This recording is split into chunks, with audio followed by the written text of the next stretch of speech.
आज से हम कार्बनिक रसायन ऑर्गेनिक केमिस्ट्री शुरू कर रहे हैं। हमारे दैनिक जीवन में कार्बनिक यौगिकों ऑर्गेनिक कंपाउंड्स का बहुत ही महत्वपूर्ण स्थान है। आपने कार्बोहाइड्रेट जैसे ग्लूकोज, फ्रक्टोज, माल्टोज, स्टार्च आदि तथा प्रोटीन, वसा, vitamin, rubber, plastic, polythene, methane, propane, butane. हमारा जो घरेलू गैस सिलेंडर होता है उसमें मुख्यतः मीथेन, प्रोपेन और ब्यूटेन होते हैं। इसी प्रकार एथिलीन, टेरिलीन, नाइलॉन आदि का आपने नाम अवश्य सुना होगा।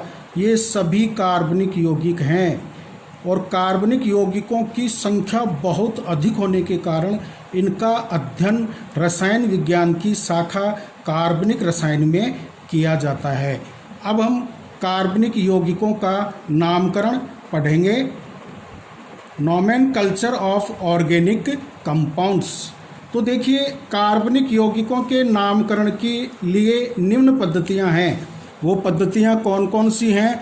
वो पद्धतियां हैं, देखो, जैसे रूढ़ पद्धति या सामान्य पद्धति, ट्राइबल नेम सिस्टम और कॉमन नेम, व्युत्पन्न नामकरण पद्धति, डेरिव्ड नेम सिस्टम, आईयूपीएसी नामकरण पद्धति, आईयूपीएसी सिस्टम। अब पहले हम ले रहे हैं रूढ़ पद्धति। इस पद्धति में देखो, नामकरण का आधार जो है वो क्या क्या है? स्रोत, सोर्स। अब वो जो कंपाउंड है, ऑर्गेनिक कंपाउंड है या ऑर्गेनिक यौगिक है, वो किस स्रोत से प्राप्त हुआ है। जैसे उदाहरण के लिए हमने ले रखा है यूरिया। अब ये नाम कैसे पड़ा यूरिया? ये यूरिया का यूरिया नाम इसलिए पड़ा कि सबसे पहले इसे यूरिन, मूत्र से प्राप्त किया गया था। इसी प्रकार से मेथेन को मार्स गैस कहते हैं क्योंकि यह दलदल वाले स्थानों से, अर्थात दलदल वाले स्थानों को अंग्रेजी में कहते हैं मार्स एरिया अर्थात दलदल वाले स्थानों से प्राप्त होती है। तो ये था स्रोत के आधार पर, कंपाउंड किस स्रोत से प्राप्त हो रहा है उसके आधार पर। अब गुणों के आधार पर किस प्रकार से किया गया, ऐसे बहुत सारे उदाहरण हैं, लेकिन हम यहाँ पर एक ही एग्जाम्पल ले रहे हैं। वो ले रहे हैं हम ग्लूकोज का ये नाम ग्लूकोज क्यों पड़ा? क्योंकि लैटिन भाषा के शब्द ग्लाइकस का मतलब होता है स्वीट और ग्लूकोज मीठी होती है, इसीलिए इसको जो है ग्लाइकस के आधार पर ग्लूकोज कहा गया है, खोजकर्ता के आधार पर। अब जो खोज करता है उसके आधार पर देखो कि जैसे एक प्रकार के कंपाउंड होते हैं, एक प्रकार के कंपाउंड है ग्रिग्नार रिएजेंट। इनका जो खोज है, इनको सबसे पहले ग्रिग्नार्ड साइंटिस्ट ने बनाया था और ग्रिग्नार्ड रिएजेंट का फॉर्मूला क्या है?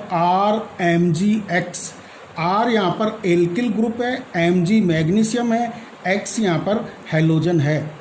तो R एल्किल ग्रुप, यदि मैग्नीशियम डायरेक्ट कार्बन से और हैलोजन से जुड़ा हुआ हो तो ऐसे यौगिक को ग्रिग्नार्ड रिएजेंट और हिंदी में ग्रिग्नार अभिकर्मक कहते हैं। इसके बाद में संरचना के आधार पर देखो, संरचना पर निर्भर करता है। जैसे 1 कार्बन के लिए मेथ, 2 के लिए एथ, 3 के लिए प्रोप, 4 के लिए ब्यूट, 5 के लिए पेंट, 6 के लिए हेक्स।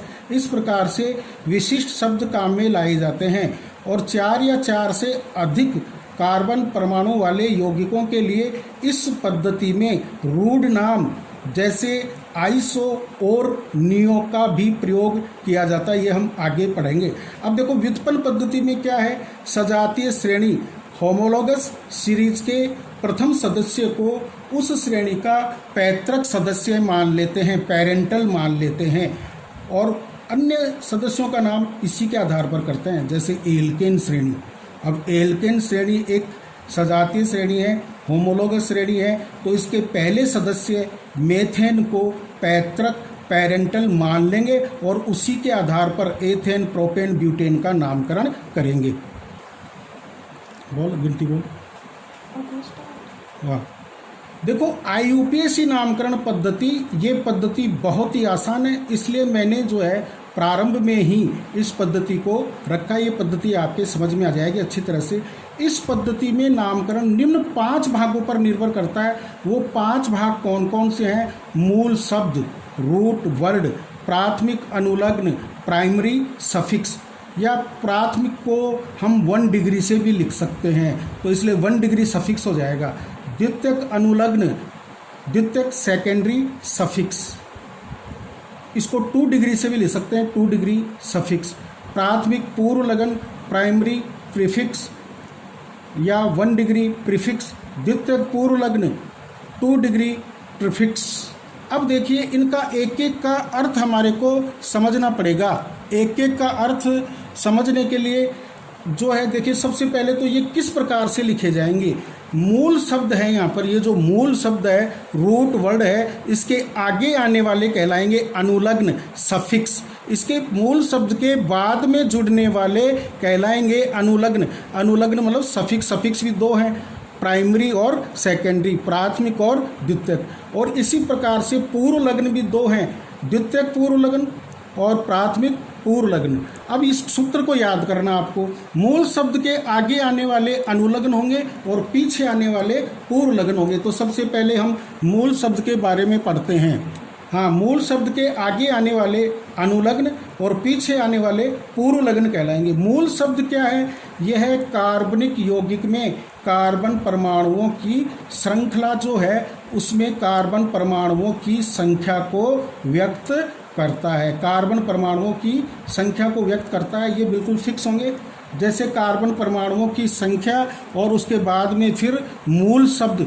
तो देखिए जैसे एक कार्बन परमाणु है और इनको यहाँ पर क्या कहते हैं, मूल शब्द को एल्क से लिखेंगे, ALK, एल्क। फिर हम आगे जाकर के देखेंगे एल्केन, एल्किन, वो उसी से बनते हैं। तो ये एल्क है यहाँ पर। अब देखिए यदि एक कार्बन परमाणु है तो उसका जो मूल शब्द है वो क्या होगा? मेथ।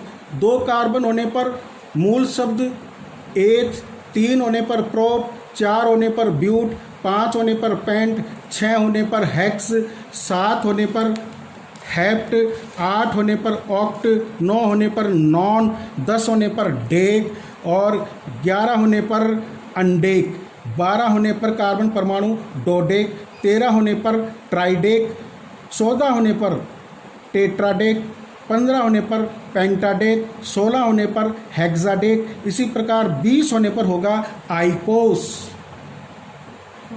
अब देखिए हम प्राथमिक अनुलग्न, जो कि मूल शब्द के बिल्कुल बाद में आएगा, उसको पढ़ेंगे कि ये क्या करता है। यह इस तथ्य को व्यक्त करता है कि मुख्य कार्बन श्रृंखला संतृप्त सैचुरेटेड है या असंतृप्त अनसेचुरेटेड है। यह मूल शब्द के तुरंत बाद में जुड़ता है। अब यहाँ पर 2 शब्द आए, संतृप्त और असंतृप्त। उसका अर्थ समझ लीजिए। यदि कार्बनिक यौगिक में सभी बंध एकल बंध हैं तो वह कार्बनिक यौगिक संतृप्त सैचुरेटेड कहलाएगा, क्योंकि इस प्रकार के यौगिक में किसी भी हाइड्रोजन परमाणु को हटाए बिना अन्य कोई परमाणु या समूह नहीं जोड़ सकते हैं। अर्थात ये संतृप्त हैं, बिना कुछ हटाए इनमें कोई परमाणु या समूह नहीं जोड़ सकते हैं, वो संतृप्त हैं, सैचुरेटेड हैं। और असंतृप्त जैसे C+C और C+C वाले जो यौगिक हैं वो असंतृप्त कहलाएंगे, क्योंकि इनकी अभिक्रियाओं में द्विबंध या त्रिबंध टूट जाएगा और बिना किसी हाइड्रोजन परमाणु के हटाए हम अन्य परमाणु या समूह जोड़ सकते हैं, इसलिए ये असंतृप्त कहलाएंगे। अब देखो कार्बन श्रृंखला का प्रकार। कार्बन श्रृंखला का प्रकार है, यदि सभी बंध जो है वो एकल बंध है, सिंगल बॉन्ड है, तो उसका जो प्राइमरी सफिक्स होगा वो एन होगा। और असंतृप्त मतलब एक C+CO, केवल एक C+CO पूरे यौगिक में, पूरी श्रृंखला में, तो उसका प्राथमिक अनुलग्न ईन होगा और उसको कहेंगे एल्कीन। इसी प्रकार से एक C+C होने पर प्राथमिक अनुलग्न क्या होगा? आइन होगा, YNE, और श्रेणी का सामान्य नाम क्या होगा? एल्काइन। 2 द्विबंधों मतलब पूरी श्रृंखला में, मुख्य श्रृंखला में द्विबंध जो है कार्बन कार्बन द्विबंध 2 बार आए तो जो प्राथमिक अनुलग्न है वो डाईईन होगा और सामान्य नाम एल्काडाइन होगा। यदि C double bond C carbon carbon द्विबंध 3 बार है तो प्राथमिक अनुलग्न प्राइमरी सफिक्स क्या होगा, ट्राईइन, उसको कहेंगे एल्का ट्राईइन।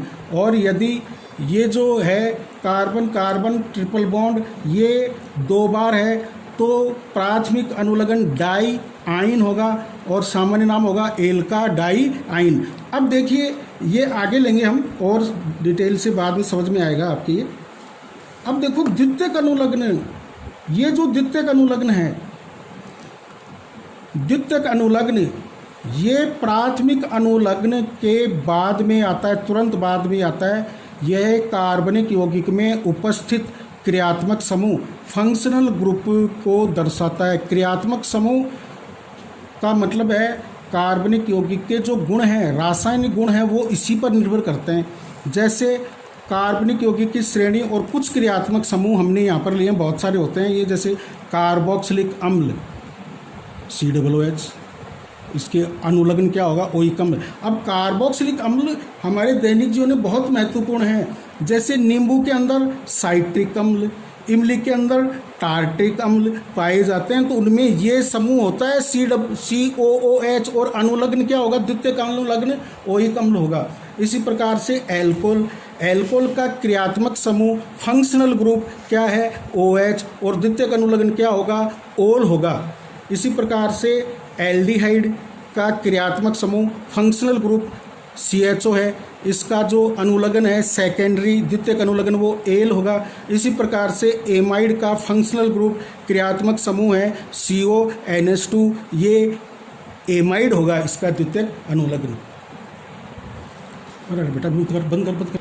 अब देखिए प्राथमिक पूर्व लगन, प्राइमरी प्रीफिक्स और 1 डिग्री प्रीफिक्स, ये जो है सक्रिय व अचक्रिय साइक्लिक एसाइक्लिक यौगिकों में अंतर करने के लिए, सक्रिय यौगिकों में मतलब सक्रिय बहुत प्रकार के होते हैं, उनमें से भी एलिसाइक्लिक यौगिकों में मूल शब्द से पहले साइक्लो शब्द, साइक्लो द्वितीयक पूर्व लगन का उपयोग किया जाता है। यहाँ मैं आपको कुछ चीज़ें बताना ज़रूरी समझता हूँ। देखो कार्बन परमाणु में ये विशेषता होती है, कार्बन परमाणु बहुत सारे कार्बन परमाणु जुड़ करके एक श्रृंखला बना सकते हैं। वो श्रृंखला खुली भी हो सकती है और बंद भी हो सकती है। खुली श्रृंखला वाले जो यौगिक हैं वो एलिफेटिक कहलाते हैं। अब देखिए जैसे ये बंद श्रृंखला वाले हैं, 3 कार्बन की चेन है और वो तीनों कार्बन श्रृंखला का पहला और अंतिम सिरा आपस में जुड़ा होता है, ये क्या नाम है, ऐसे यौगिक एलिसाइक्लिक यौगिक कहलाते हैं। इनके नाम के पहले प्राथमिक पूर्व लगन लगाया जाता है। देखो ये जैसे देखिए C मैंने बताया था आपको, कार्बन परमाणु की संयोजकता 4 होती है, तो 4 यहाँ पर कैसे पूरी होगी, एक ये पूरी होगी इस कार्बन की, एक ये, 2 ये सहसंयोजक बंध है। जैसे मैंने पहले वाले वीडियो में बताया था, ये सहसंयोजक बंध, ये भी सहसंयोजक बंध। इस बंध में दोनों कार्बन परमाणुओं ने एक एक इलेक्ट्रॉन दिया है, इसमें भी दोनों कार्बन परमाणुओं ने एक एक इलेक्ट्रॉन दिया है। 2 यहाँ पर हाइड्रोजन लगाएंगे तो इस कार्बन की संयोजकता 4 हो गई। ऐसे इस कार्बन की 2 हाइड्रोजन लगाने पर 4 संयोजकता हो गई, ऐसे इसकी। अब यहाँ पर देखना ये है कि चूंकि ये यौगिक एलिसाइक्लिक यौगिक है, समचक्रीय यौगिक है, इसमें देखो प्रोपेन जो होगी वो खुली श्रृंखला वाली होगी, बंद श्रृंखला, दोनों में अंतर करने के लिए इसमें हम क्या करेंगे, एक पूर्व लगन लगाएंगे। वो पूर्व लगन क्या लगाएंगे यहाँ पर, साइक्लो। फिर मूल शब्द देखो ये है इसका फॉर्मूला, इस प्रकार के यौगिकों का फॉर्मूला ये है। सबसे पहले प्राथमिक पूर्व लगन लगा दिया साइक्लो, फिर कार्बन कितने हैं, 3 हमने लगा दिया प्रोप, फिर कार्बन कार्बन के मध्य एकल बंध होने पर ये संतृप्त यौगिक है तो लगा दिया एन, सबको मिलाएंगे तो क्या बन गया, साइक्लोप्रोपेन।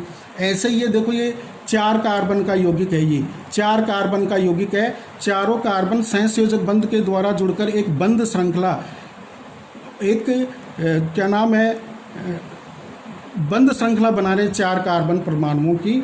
तो इसमें एकल बंध है कार्बन परमाणुओं के बीच में, और इस कार्बन की संयोजकता देखो 1, 2 और 2 हाइड्रोजन, प्रत्येक की 4 संयोजकता पूरी हो गई है। इसलिए इसको क्या कहेंगे, यहाँ पर लगाओ पहले प्राथमिक पूर्व लगन तो वो क्या होगा, साइक्लो। इस तरह का यौगिक देखते ही आप साइक्लो लगा देंगे तो ये साइक्लो। फिर मूल शब्द 4 कार्बन के लिए ब्यूट और प्राथमिक अनुलग्न एन, तो ये यौगिक इसको ऐसे भी लिखते हैं, साइक्लो ब्यूटेन हो गया। ये देखिए अब इसमें 5 कार्बन परमाणु हैं और सभी एकल बंध हैं, तो यहाँ पर प्राथमिक पूर्व लगन क्या लगाएंगे हम, साइक्लो। मूल शब्द पेंट और प्राथमिक अनुलग्न एन, तो इसका नाम क्या हो गया, साइक्लो पेंटेन हो गया। इसी प्रकार से ये देखिए इसमें 6 कार्बन है और कार्बन कार्बन के मध्य क्या है, यहाँ पर एकल बंध हैं। ये देखो इस तरह से भी लिख सकते हैं यहाँ पर। ये प्रत्येक जहाँ 2 लाइन प्रतिच्छेद कर रही है, वो प्रत्येक जो भाग है, प्रत्येक स्थान, प्रत्येक कॉर्नर एक कार्बन को व्यक्त कर रहा है। इससे जुड़े हाइड्रोजन इसमें नहीं दिखाए गए हैं, तो इसके लिए हम प्राथमिक पूर्व लगन क्या लगाएंगे, साइक्लो। मूल शब्द हैक्स और प्राथमिक अनुलग्न एन, तो ये हो गया साइक्लो हेक्सेन। बंद कर दीजिए। अब देखिए द्वितीयक पूर्व लगन।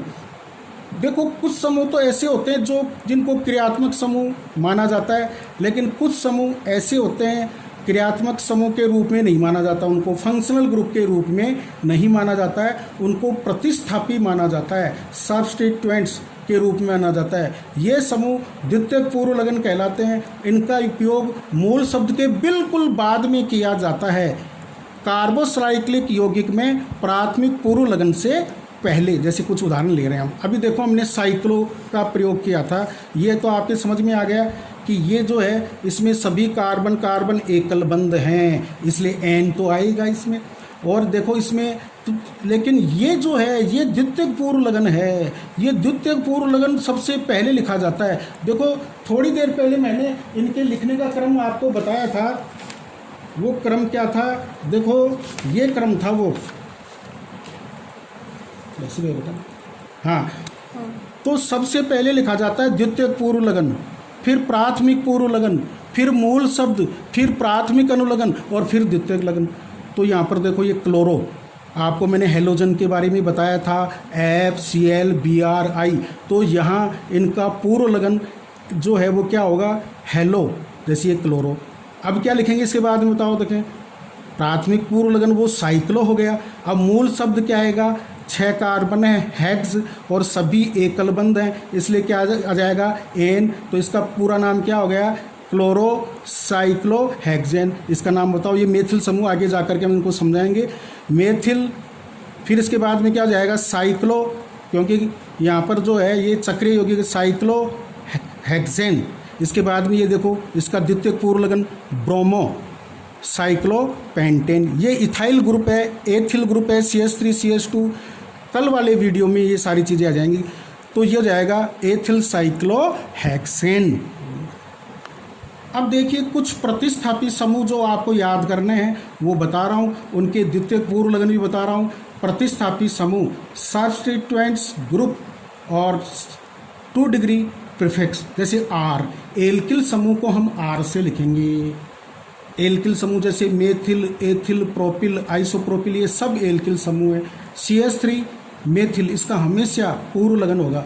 CH3 CH2 ethyl, CH3 CH2 CH2 n propyl, क्योंकि प्रोपिल 2 प्रकार के होंगे, एन प्रोपिल और आइसोप्रोपिल। जैसे ये आइसोप्रोपिल है यहाँ पर, ये यदि बीच वाले कार्बन से हाइड्रोजन हटाते तो वो आइसोप्रोपिल होगा।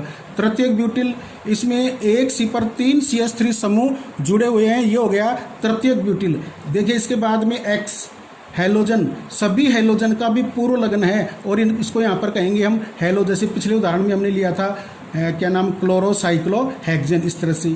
इसी तरह से एल्कोक्सी ग्रुप होता है OR, जैसे एल्कोक्सी ग्रुप के उदाहरण भी लिए हैं, OCH3 methoxy, OC2H5 ethoxy, NO2 जिसको दूसरे तरीके से भी लिखा है यहाँ पर, ये बता सकते हैं हम, यहाँ पर ये उपसंयोजक बंध है, ये नाइट्रो हो गया और NO हो गया नाइट्रोसो।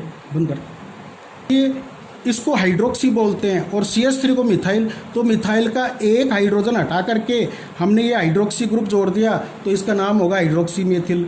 यहाँ क्लोरोमेथिल हो जाएगा, इसका नाम होगा कार्बोक्सी मेथिल। अब हम एल्केन का IUPAC नाम पढ़ेंगे।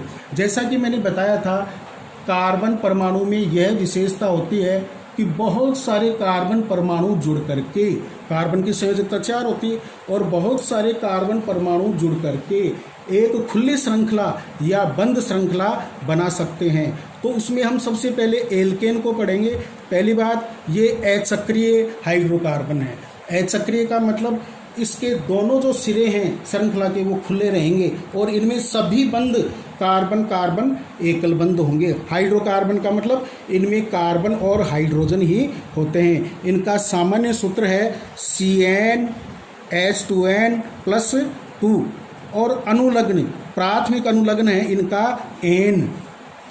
देखिए वो जो फॉर्मूला है CnH2n+2, उसमें N की जगह 1 रखेंगे तो क्या आएगा, CH4 आएगा। और ये कार्बन की संयोजकता 4 है, इसलिए यहाँ पर क्या आ जाएगा, ये 4 हाइड्रोजन आ जाएगी। कार्बन की संयोजकता 4 है, हाइड्रोजन की 1 होती है। ये यहाँ पर सहसंयोजक बंध है। वो मैंने पिछले वीडियो में सहसंयोजक बंध को इसीलिए समझाया था पहले कि आपके फिर बंध क्या है इसका मतलब समझ में आ जाए। तो ये एकल बंध है, सहसंयोजक बंध है। इस बंध में 1 इलेक्ट्रॉन कार्बन का है और 1 इलेक्ट्रॉन हाइड्रोजन का। प्रत्येक बंध में 1 इलेक्ट्रॉन कार्बन का है और 1 हाइड्रोजन का है। अब देखिए इस सूत्र में N की जगह 2 रखिए आप, तो N की जगह 2 रखेंगे तो क्या जाएगा, C2। देखो ये आ गया C2। यहाँ भी N की जगह 2 रखिए तो 2 दूनी 4 और 2 6, तो ये आ गया। ध्यान रखिए ये अणु सूत्र है, मोलिकुलर फॉर्मूला, और ये संरचनात्मक सूत्र है, स्ट्रक्चरल फॉर्मूला ये भी। अब देखो N बराबर 2 रखे तो C2H6 आ गया। अब आपको एल्केन बनाना है, जैसे 2 कार्बन की, और एल्केन का मतलब एकल बंध होगा। तो सबसे पहले आप 2 कार्बन खींचिए। ये 2 कार्बन खींच लिए हमने, और कार्बन कार्बन के मध्य एकल बंध भी लगा दीजिए। अब चूंकि जो एल्केन होते हैं वो हाइड्रोकार्बन है, हाइड्रोजन और कार्बन के अलावा कुछ नहीं आएगा, तो इसकी संयोजकता, बाकी की संयोजकता 3 हाइड्रोजन से जुड़ी हुई है। देखो ये दोनों में गिना जाएगा, 1 2 3 4, ऐसे इसके लिए देखो 1 2 3 4, CH3। अब देखो 2 कार्बन के लिए मूल शब्द रूट वर्ड क्या होता है, एथ, आगे जोड़ो, एकल बंध के लिए N, तो इसका नाम क्या हो गया, एथेन, और अंग्रेजी में इसको पढ़ते हैं ईथेन। अब देखो N की जगह आप 3 रखो यहाँ पर, तो क्या जाएगा, N की जगह 3 रखो, C3। यहाँ भी 3 रखेंगे N की जगह, तो 2 3 6 और 2 8, यह हो गया C3H8। ये प्रोपेन का क्या है, मोलिकुलर फॉर्मूला। अब अणु सूत्र है, संरचनात्मक सूत्र कैसे बनाएंगे, आपको ये बनाना है, जैसे प्रोपेन बनाना, आप 3 कार्बन परमाणु खींच लीजिए। अब 3 कार्बन परमाणु तो हमने खींच लिए। एल्केन क्या होते हैं, हाइड्रोकार्बन, और इनमें कार्बन कार्बन के मध्य एकल बंध लगा दीजिए। अब प्रत्येक की संयोजकता जो 4 पूरी होगी वो हाइड्रोजन से ही तो होगी।